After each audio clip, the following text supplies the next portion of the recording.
I've used Xanax, Klonopin, Molly, acid, ecstasy, fentanyl,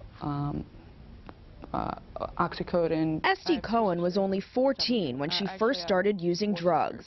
I was severely bullied in school. I didn't know how to deal with it. I had a lot of depression and anxiety, so I decided to go to weed and opiates and Xanax and a lot of all those type of stuff. In the Orthodox Jewish community of Lakewood, New Jersey, where Cohen grew up, she says it wasn't difficult to get her hands on pills. I went out and I asked my friends, I'm like, do you know any meds that could help me with my anxiety? Like, the doctors don't want to give me. They're like, here, try it. Cohen comes from a strict religious upbringing. She says when she was 16, her parents gave her an ultimatum. They told me, they were like, you could get clean, or we will help you, or you could get out, one or the other. And I told them, I was like, I'm not ready. So they said, okay, you gotta go. 2 years later, Cohen finally realized it was time to get help after a close friend's mother overdosed on opioids. Knowing that my family could find me dead in my room did not sit well with me. Like, it gave me like this, it put like something in my heart that like just dropped, and I was just like, I need to get help. What they found was Behavioral Crossroads Recovery in Turnersville, New Jersey, which bills itself as the only inpatient kosher rehab in the Northeast. We cater to the needs of the religious community, the Jewish religious community. We have Jewish clinicians on staff, we have a rabbi on staff, and we're kosher.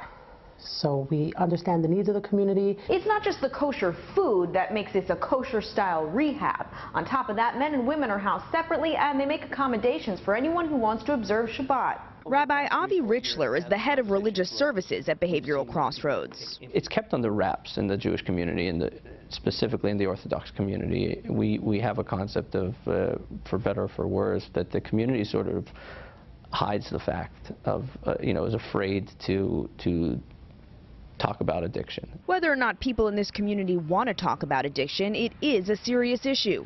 We first highlighted the toll opioids are taking on the Orthodox Jewish community last year. I mean, it pulled the rug from out of us altogether because it was so unexpected. And Rabbi Richler says the problem remains at crisis level. The definition of crisis is something getting worse, not better. And all we've seen is it getting worse and worse, more and more deaths. So until we can reverse the trend where the numbers are shrinking, we're going to remain in a crisis in our community. Acknowledging the problem is the first step. Finding help is the next, and sometimes there is even stigma around that. The door to mental health opened up a few years ago in the Jewish community, and I would say with addiction, we're still dealing with a window.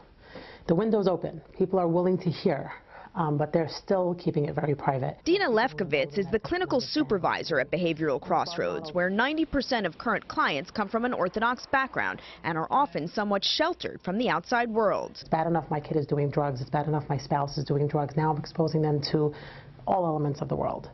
So, we try to curb that as much as we can and give them an environment that they're used to and that they're comfortable with. But addiction experts say kosher doesn't necessarily mean more effective, and it can also be very costly. Affording treatment is another issue. Behavioral Crossroads is out of network, but Lefkowitz says because they're one of very few places to make kosher accommodations, some insurance companies will make exceptions. Whether it's here or at another facility, Rabbi Richler says his goal is to get help to the growing number of people struggling with addiction. Well, I'm not here from a business angle. I'm here because I genuinely want to help people get better. We're talking about human lives.